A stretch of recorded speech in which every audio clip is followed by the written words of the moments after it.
This one is good. I know I say that every week, but this one is good. Indya Moore is an activist, an artist, a creator, a force, a being of joy. In this conversation, we chat spirit, intelligence, ego, how these three can collaborate and serve each other or be against each other. Hollywood doesn't nourish the soul. Hollywood nourishes the ego. Barely even your intelligence. It's just all ego. We chat mushrooms and solitude. It's really intense. Have you ever done it before? I've done toad medicine, but not combo. I've done bufo. Convo is, it's not psychedelic at all. It's very, very physical. How the flower of life and how a life well lived is probably laughter and real joy. We chat that and so much more, and I cannot wait for you to listen. It's like, we want you to just tell this story about this revolutionary. We want you to play the character of this revolutionary, but you can't be it. All right, y'all. I'll see you on the other side.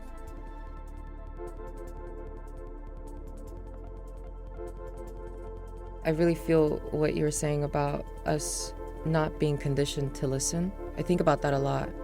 The different things, the various variables that distract me from listening. But also, I think a lot of it is social media, I think, and cell phones. Oh. You know, there's less gratitude in how present we are with each other because, you could pick up the call and pick up the phone and call a friend that's on the other side of the planet, or, there's like so much instant gratification around connecting with a person or even getting something that we want. And so I feel like that keeps us from being patient and from pacing in a way that really honors the present and a person that we're connecting to. But I find myself really stressed out more and more, I think, the older that I get about phones. The more I train myself to be present with people, the more I find having a cell phone very annoying or like irritating. Because I'm like, it's so unrealistic for me to be present with every single person that's trying to text me or call me or wanting to talk on the phone. And it's all these different people who I would, if this was like 100 years ago, we'd have to be really intentional about setting up a time to meet and then actually being there. I think about that all the time. You watch old movies, even not old, movies from the 90s where someone was like, I'll meet you at 3. And you just had to trust that they're going to be there at 3. Yeah. There's no last minute, sorry, can't make it. No, we said 3, so you're going to be there at 3. Yeah, your entire relationship, the accountability of maintaining that connection with that person is all hanging in the balance of you showing up on time at that place. And I think people were even more patient back then, where if someone was late, they would wait an hour. Now, interesting. Even, it's like, it's really interesting because we're also less patient in that way as well. We're less like, somebody tells you they're going to be there in 20 minutes. It's kind of like a turnoff, nowadays. But I think where it would have been then, there's still a sense of presence that people have that just, it feels more rooted in gratitude. Knowing that you have this fight against the phone. How are you cultivating presence? Or are you winning? Is the phone winning? Is it just right now we're just in the experimenting phase? A lot of people know that I have purchased what's called a light phone. It just calls and texts. And I don't use it. And I bought it. I have it. But I don't.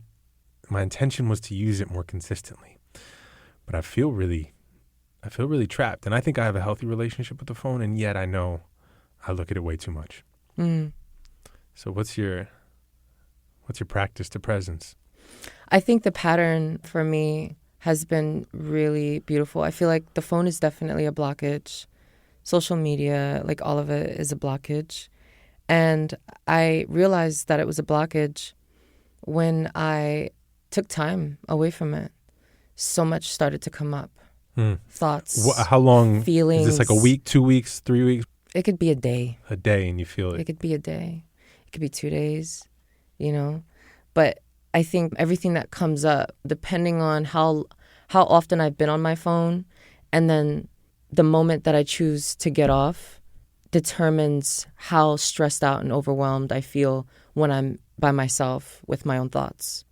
So if I'm actually taking more time to be with myself alone without my phone or in present, I think the moments that I find myself, without my phone, when it's more consistent, it feels less stressful because then I'm not overwhelmed with everything that I hadn't given myself a chance to think about all at once. Because I've already given myself time to process what's on my mind. And so it's those moments where we don't have stimuli to distract us, where I think or for myself, when I don't have stimuli to distract me, I spend more time with myself and my thoughts. So then I have a choice, to continue distracting myself and putting away just the noise, or actually sitting with my thoughts and leaning in. And showing up with care for myself in that way. And then turns out that a lot of the things that I may have been putting off, or a lot of the things that are coming up that may have been blocked because of my phone usage or everything else that I have to distract myself, those are all things that I have a really beautiful opportunity to work on, and that maybe could help bring me closer to, my friends and people in my life that I want to be more present with. I feel like our society causes us to have, our present day culture and society with tech causes us to have a shorter attention span and anxiety, but a shorter attention span, but it also keeps us from being present with our inner selves. And I think that that's really important, for us to do more. I'm going to confess something that it's fresh. It's this morning. I have not shared it with anyone. I shared a story on my Instagram, and Instagram said, "Congratulations, you have shared 5,000 stories." And I was sickened. I was like, "Do not congratulate me for this. This is 5,000 times." I said, "Look at me." Oh, it's giving you, it's giving you it's like praising you for giving you a reward. Praising you for how much time I spend on the thing, how many times I said, "Look at me," because that's my relationship with that thing called social media. Is it has done beautiful things where I can connect with you. So cool. Mm-hmm. It has done beautiful, I've connected with people. I've received really beautiful messages. It's allowed me to do cool things at times. More times than not, it has sort of taken from me than I think it has given. But every time I share a story, I think to myself, it's one way of saying, "Look at me," or "I'm still doing something. I'm still making something. I'm still here." And so when I saw this thing this morning and it said, "Congratulations, you 5,000 times," I was like, that's a lot of times. Have I said to myself, "I'm beautiful" 5,000 times? What else have I done 5,000 times? I want to do something else 5,000 times. Yeah, there isn't really anything in our lives that keeps track of the things that we would be more proud of being congratulated for.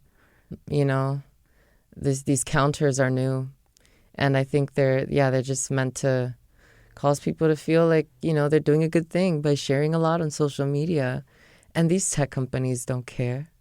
They don't care about how much of your humanity just sort of leaks out of you every time you reach the 10,000 mark. I could see someone listening to this now and saying "Oh, that's right. We don't have a thing that counts your good things," right?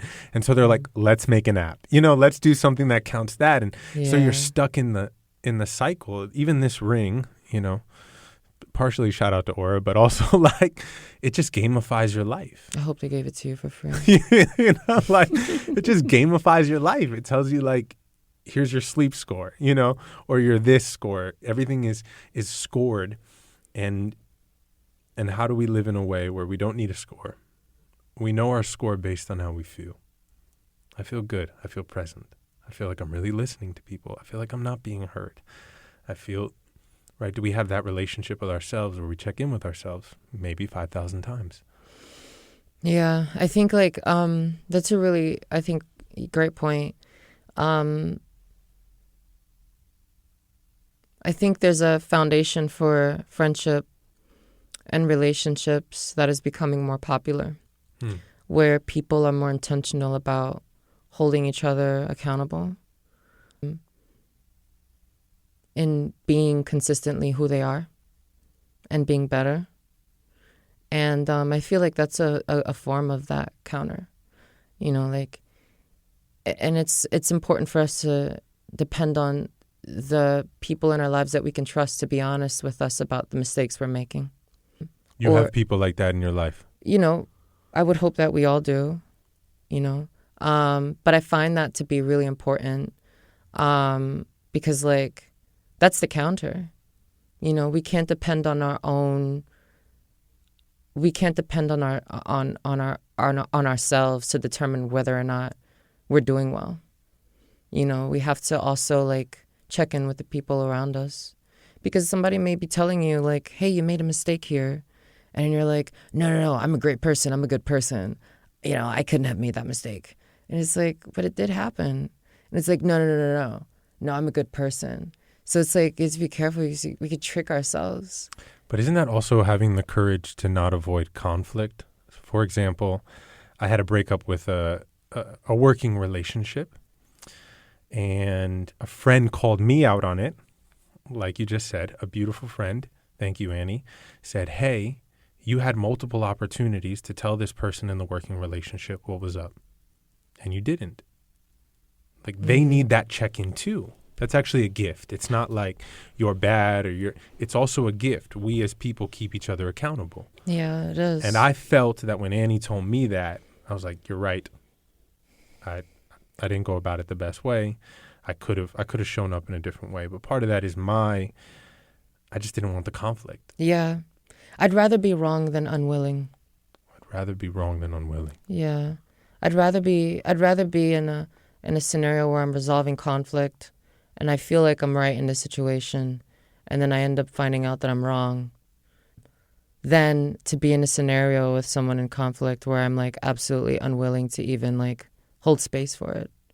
I'm unwilling to even hear them or listen, because I much rather settle on my idea of what I think is happening. That happens a lot. It's another form of conflict avoidance. We're often just, like, unwilling to look at the situation fully, not just from our own perspectives, from our own bodies and experience. But I think, like, it takes really deep honor for the human being to be able to sit with the possibility that, you may be right, you may be wrong, but the person in front of you has an experience that deserves to be heard. There's this teacher I love, Richard Dawkins. You know Richard Dawkins? No. Great books, Power versus Force, Letting Go. I've talked about them on here. And Dawkins says you cannot begin this process of healing, or let's say growing or evolution, until you can take honor in who you are, where you are. Until you can have that conflict with yourself. And you can be like, oh, I'm afraid of this. I do this. I don't do this. And honestly, take accountability, a radical accountability. Can you introduce yourself to people listening? My name is Indya, for now, I guess. Sometimes I feel like changing my name, but... What would you change it to? I don't know. There are a few... What's a name mean to you that you might change yours and adopt another? Well, I named myself, which I'm really, really grateful for the opportunity to have done when I was very young. I liked and enjoyed very much the sound of the word India. And I wanted to apply it to me because it sounded really, really nice and sweet. And it also felt strong somehow. And I felt like that sound embodied me in some capacity. And so when I was 15, I named myself that. But I think now I'm not the same person that I was when I was 15. I think there's positives and there are negatives to not being the same person that we were when we were children. Because we want that childhood spirit. It's important to remember some parts of who we were when we were kids. Yeah. I think those parts can be buried by layers of worldly stimuli and hurt, pain, things. But it's always there. And when did the evolution to the next phase or the next name really take hold? I think integrating what I've learned from what my experiences have been with my child self. I think when I started to work on my trauma and confront a lot of my own pain and really took really serious time to heal myself, I think that's when I started to experience that. And I think that healing allowed me to integrate what I've learned in my adult life with who I am in my core, which is what I go back to my childhood for.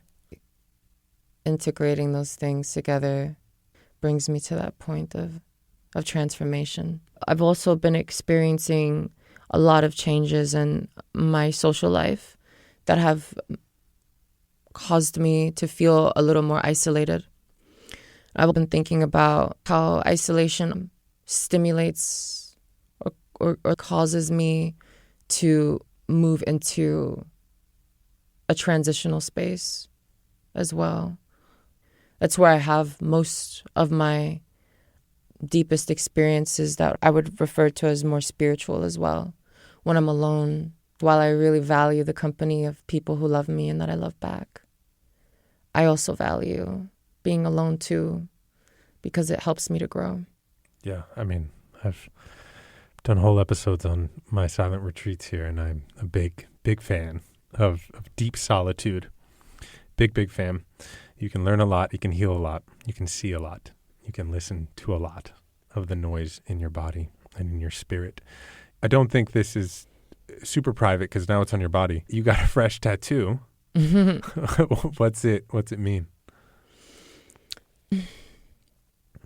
Well, about 2 years ago, I held a ceremonial process of healing for myself. I got a little rental spot in the mountains in Santa Monica.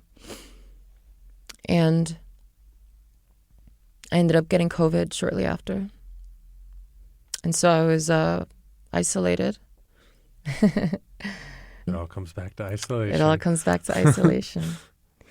And through this medical connection, met a nurse who also practiced natural medicine and introduced something called convo to me. Convo. And so I had a convo ceremony, and it was really powerful. And I purged a lot, and I felt really light after. And so 2 days later, I called her again, and I did another one. It's really intense. Have you ever done it before? I've done toad medicine, but not combo. I've done bufo. Combo is, it's not psychedelic at all. It's very, very physical and really intense. I avoid some of the consciously. I know that I avoid purge type things because that feeling, that movement is intense for me. Probably forever. It's only 30 minutes. Yeah. It's not like a 5-hour mushroom purge, So I did that, and I felt really strong and I felt really clear. And I thought, wow, if it feels aligned, I think that in a few days I should hold mushroom ceremony for myself. I did. I felt really, really good. And I felt really confident to hold the space for myself with the mushrooms. Is this a confidence specifically for that instance, or a confidence that you were like, oh, I don't move through the world with this type of confidence? I felt really courageous to go through it on my own at a 3.5 gram dose. That was never something I've done before. I've always used mushrooms with other people. And if I did use it alone, it was never at that dose. So I felt really ready to do it. And the time came, and I organized this space for myself. And I called a friend to be my virtual sitter. she was on the laptop, and I took the mushrooms and I put on my eye mask and I played this frequency that is probably the crown chakra. I was just there for an hour, kind of like awake, and nothing happened. Everything just felt really clear. And I think my expectations were that I would have an experience that was a little more eventful. So I'm like, Person on the laptop. Yeah. and she didn't respond.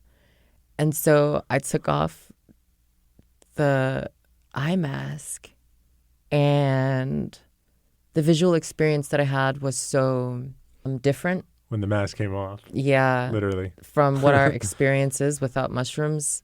But it was really, really special and really, really beautiful. And something to sit with. And so I'm like, oh my God, friend. Yo, da-da-da-da-da-da. And I'm like, yo, friend. And I hear her snoring. So I start laughing. I thought it was hilarious that I thought I needed to sit her. The way that I laughed, though, like, it was really, really intense. Like, I started laughing really, really hard. Ha, ha, ha, like, ha, ha. Like, it was really, like, guttural. And you feel, like, the pressure go to your eyes, and the light starts to darken a little bit. You know how, like, when you're pushing a lot of pressure, the blood sort of goes to your brain, yeah. Yeah, and then, like, it affects how you're able to see. We're talking about blacking out, like, right? We're talking about blacking out. Yes. Right, basically almost there. Uh-huh. So I was laughing so hard that I almost blacked out. Okay. But I didn't. And the thing that I saw, the pressure, happened in the pattern. And the pattern was the flower of life. So, like, I would laugh, like, really, really hard, and then I would see the flower of life everywhere I looked. And so I thought, wow, like, is that what happens when we laugh? When we're really, really happy? That's the flower of life. Laughter is the flower of life. Maybe. I don't know. Is this what happens when we're sincerely in joy, like in laughter? Not like the fake laugh that kind of comes out sometimes, like, or like the, haha, that was fun. Actually, the thing that you can't control when it happens. I've seen really beautiful things that helped me to take the world a little bit more serious. But I feel in this moment, this was the most beautiful thing. What does the flower of life symbolize for me in that experience? First of all, it's joy, but also it's truth, because that joy was undeniable. That's the space that I always want to be able to hold in communication. I want to always tell the truth, no matter how hard it is. Because I think when we're honest consistently, not only do other people get to learn about us in a way that's more sincere, but we also get to learn about ourselves in a way that's more sincere. And so I feel like for those reasons, I wanted to put the flower of life on my throat. It's beautiful. Do you know the Baha'i faith? No. There is a faith practice, Baha'ism, possibly. I could be saying that wrong. They have a whole month dedicated to beauty. They actually call it the month of flowering. Because if you give your life to beauty, maybe it's a full belly laugh, maybe it's being around people you love, maybe it's presence. But if you consciously commit to beauty for a month, you will flower a beautiful life. You're doing it every day. It's beautiful. I'm trying my best. You're into solitude. We're into presence. We're evolving. Yeah. But we're evolving. What's your relationship right now with media or culture? Or Hollywood, or where do you stand in relation with that? I know that me personally, I always feel like I'm battling. You know, I've yet to learn how to have the monk in me love the artist in me and have them make love. To me, they are separate beings, and I want them to be one. You know, I want the person who says, "Look at me," to also be the same person who says, "Let me be." And they battle. They do. They fight more than they communicate. And so what's your relationship with that? I really appreciate the way that a Sufi scholar, a mystic, breaks down the self. They classify our existence in 3 shapes. The first is the soul. The second is the intelligence. And the third is the ego. like what we were saying earlier in our conversation about the layers of things that had come up on top of my childhood self, the pain, hurt, all those things have become like layers of a sense of self that sometimes is overreactive, sometimes is over defensive, but is nevertheless there. Sometimes wants to just be seen, wants to be celebrated. Maybe doesn't want to listen to other people. Maybe just wants to be heard. The ego, that's what it looks like for me. Maybe for you too. Maybe for most of us. And then there's my soul, my spirit, that I think is the thing that tells me when something is not right, or is like, this doesn't feel good for you. But then my ego's like, oh, but I want it. And it's very desirous, and it's so fragile, and it's easy to tempt. The ego's so fragile. It's very weak. But my spirit, on the other hand, is what's responsible for the most beautiful facet of my stubbornness, which is to keep going. And it also is what guides me to the right place, what helps me see people past their egos, helps me to see other people and their spirit. For me, my artistry exists in my intelligence, but also in my spirit, but also in my ego. Yeah, that I feel deeply. And my artistry, my creativity is informed by the experiences my ego has. It's informed also by my soul's coremost motivations. And so that balance, honey, I get it. Hollywood doesn't nourish the soul. Hollywood nourishes the ego. Barely even your intelligence. It's just all ego. Maybe there's some ways that we are creatively inspired when we are around certain people and are placed in certain environments. But what I'm hearing you say when you refer to Hollywood is the conglomerate. It's the corporation. It's the machine, the farmer, the machine. And all that really does, it pokes you and sees whatever is going to make you create whatever it is that it can make more money off of.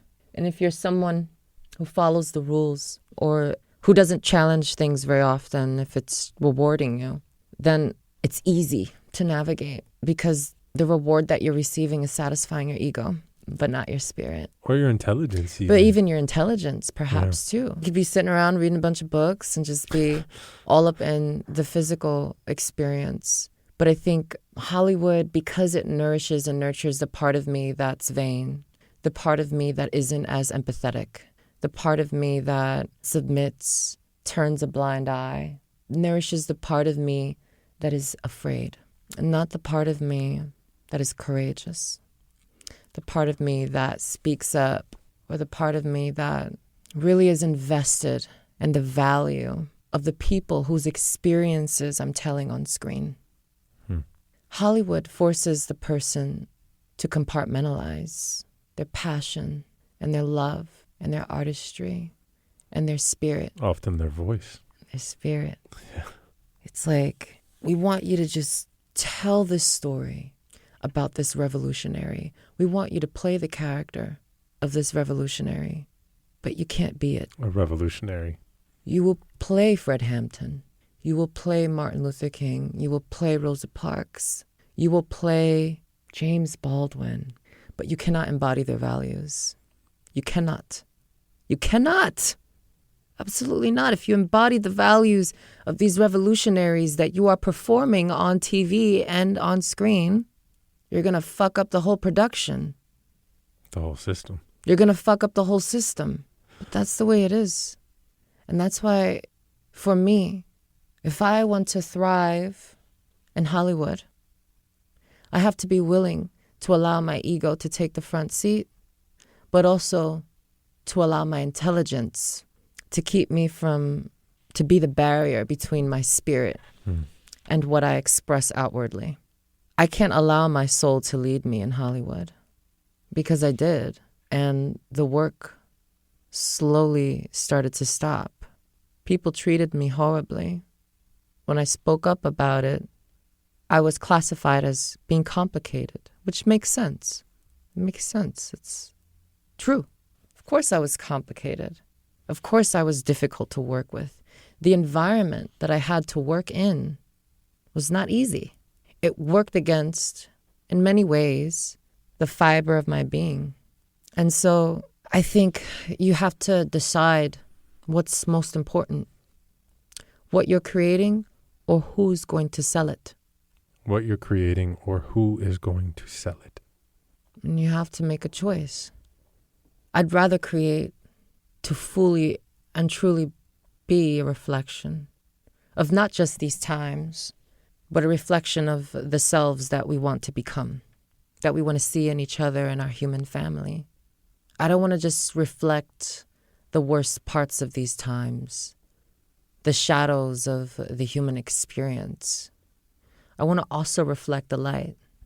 And I can't do that if I'm not allowed to let my soul take the wheel. What I do hope is that I'll be able to do what work I can that is made out of my real life, the mistakes that I've made, but as well as the growth that I so desire to embody. And I hope that from that microcosm, I can reflect outward to a macrocosm where other people are able to see themselves. And that's the role, that's my role as an artist. I don't always have the opportunity to fill it. I haven't really had much of an opportunity in Hollywood to fulfill that. Maybe Pose was the closest thing. And Jim Jarmusch, in the movie that I got to make with him, even closer. But I'm very, very, very much interested in being able to tell stories that are led by our spirit, because that's what we need. We keep feeling like we don't have much time left, but then we're like, I gotta get to the capital. I gotta get there on time. But then it's like we're gonna keep making it to work on time until we have no time to get to work because shit is falling apart. And so we have to, at some point, start creating in a way that really honors the direction that we're headed if we don't change. And while those of us with the most privilege and the most resources very well know what direction that is and are prepared to weather it, most of us are not. And the only way that we're going to be able to get our world aligned in a place that we can all benefit from, in a world where it is not okay to murder someone's children, to take someone's home or land, we have to tell the truth. And we can't be afraid of it. And I think the only way that we can get there is if we make art from a place that is true. And that place is our spirit. Art will be a part of the future, and it will help to shape whatever future that will be. I think so. Yeah. That push and pull, that tussle that Hollywood creates, that war inside of us, we can keep on trying to keep a balance. But that balance, for me, it feels like an endless war. I don't want that. It's very samsaric. It's like a cycle. It's just like the hamster wheel, you know. But it's not even Hollywood. It's not about Hollywood. It's about the larger world that we're all living in. Hollywood, it's easy to brand it under Hollywood. Well, Hollywood is birthed of this world and these issues of consciousness and it's the propaganda and, of it, yeah. For sure. Mm-hmm. I'm making this piece right now, and one of the acts is narcissist. It's about narcissist and how I say that everyone needs to be a little narcissistic in order to order from Amazon while the Amazon burns, in order to watch Chef's Table while there's a hungry person outside. There is a bit of self-drowning absolutely. We have to do to participate in the world as it is currently structured. We can participate less and less. Yes, yeah. And that's why I like this. De-escalate. This third, you talked about the three. You know, we have the spirit or soul, yes. Intelligence, ego. Because I often I think of two only.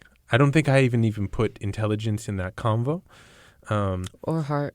Yeah, I knew I had intelligence, but it was always like ego versus spirit. I know what my spirit wants. I know what it craves. I know what it wants to be a part of. I know what my ego wants. I know what it craves. I know what it wants to be a part of or told.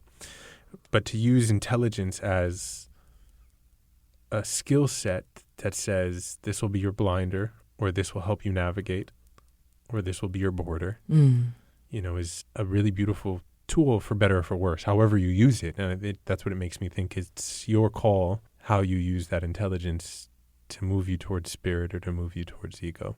Yeah. Ego, I think my sense of self and my soul both want my intelligence to be on its side. That really feels bad. Right. Yeah. One on each shoulder, and it says, come here, tug of war. Exactly. Yes. But I think anytime one of them stamps out the other, my soul temporarily, it's always temporary. Yeah. The part of me, I think this is a beautiful reflection that I also got to read in a book that feels true in my body as well. But the part of me that is neutral becomes frightened of all sides because of that constant war. And that's my heart, The part of you that is neutral becomes frightened. The part of me that is neutral becomes frightened. And so it's not neutral anymore. It picks a side. Maybe it doesn't pick any side. Mm-hmm. It's just scared. I think while intelligence is there, for me, it can't serve as my mediator. I think my heart is probably the best chance I got next to God when I'm in trouble between my ego and my soul. I think giving language to that structure of ourselves allows us to have more command over what we want to shine the most. Just chilling in the crib, shining. Just chilling in the crib, shining. Flowers coming out of our necks, like for real. For real. That's it. Right? Your flowers are here. They're not something that can be given to you. They're here. Someone can give you flowers, but you'll want more from someone else. I just think that's it's an endless hunger. That's sort of the Buddhist in me really does believe in hungry ghost. It's the worst. Yeah. It's the worst type of reincarnation is to be a hungry ghost. Yeah. You just eat and eat and eat and consume, and you were never full. And you can only be satisfied when you decide to sit there and be satisfied. Yeah. Be grateful. I used to struggle a lot with gratitude, and I still do sometimes. I think I appreciate. Same. I'll appreciate, but I realize that appreciation and gratitude are actually different things. Appreciation and gratitude are different. Explain appreciation. I think appreciation is maybe gratitude without the maintenance. And appreciation it's less embodied. It's oh, thank you. But I think gratitude feels more like a practice. It feels more like a maintenance. Something that, for example, I appreciate this gift, thank you. But there's also, can I bake you some cookies? Thank you for these flowers, I think gratitude is reciprocation. Which is, I think, one way that we can maintain our appreciation into gratitude. A practice that I've been more consistent at and I'm grateful for is making my bed. Damn it, I hope my partner doesn't listen to this. She's like, you make the bed with no respect. Literally every cis man. She's like, with no respect. Literally, what is this? I had to tell my friend, I'm like, yo, you don't see it. I'm like,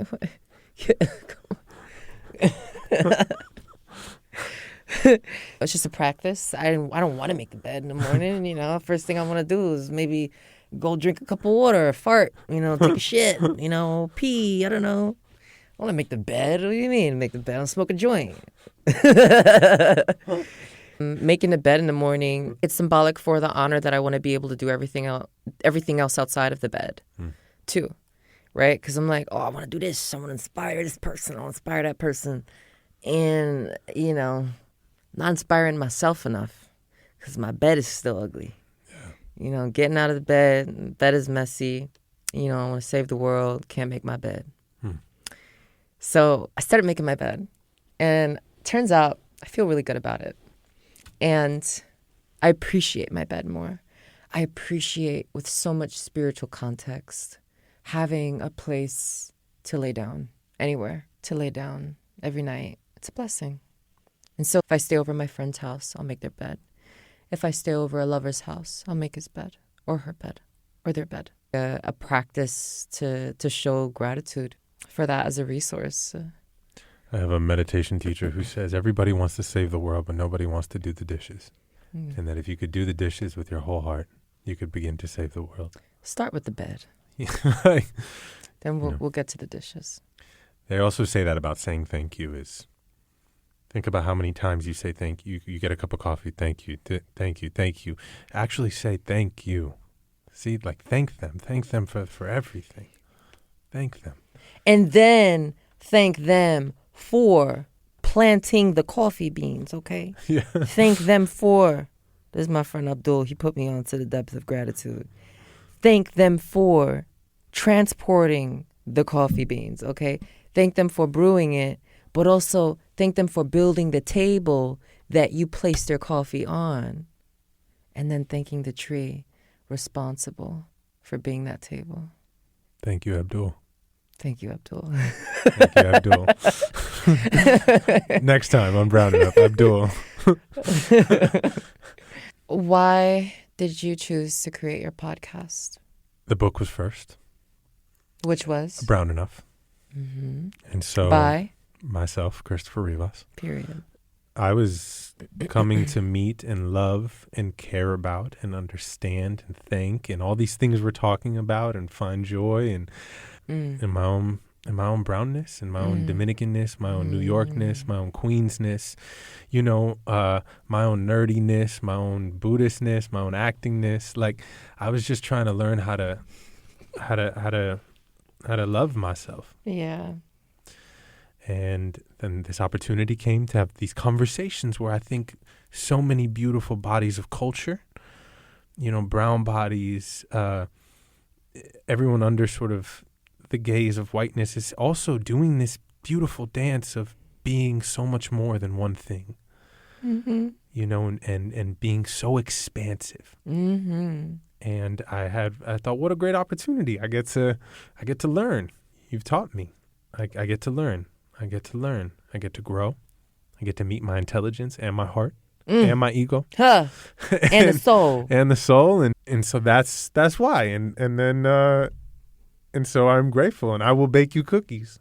You'll make me cookies and I'll bring you flowers. I'm genuinely grateful, and I thank you. Yeah. Thank you so much. I really appreciate you creating a podcast and creating a platform to evoke what you feel like needs to be heard, and from whoever you want to invite to do that. Well, space is a belonging, and I know that people listening, I know that your words will be medicine. I know every week when this comes out, someone gets medicine because they feel seen. And when you feel seen, which I think is what we all want, we know we belong. We know we're exactly where we need to be. Mm-hmm. And so your words and your presence is medicine. I know many people agreeing will listen. I appreciate that. And you as well. That's our time for today. And if you love this, well, share it with a friend. And tell somebody, anybody. Like, subscribe, all the things. And if you have any comments or ideas, we'd love to read them. So please keep sharing them with us at brownenoughproductions@gmail.com. Again, that's brownenoughproductions@gmail.com. I will talk to you soon. Tons of love. Peace.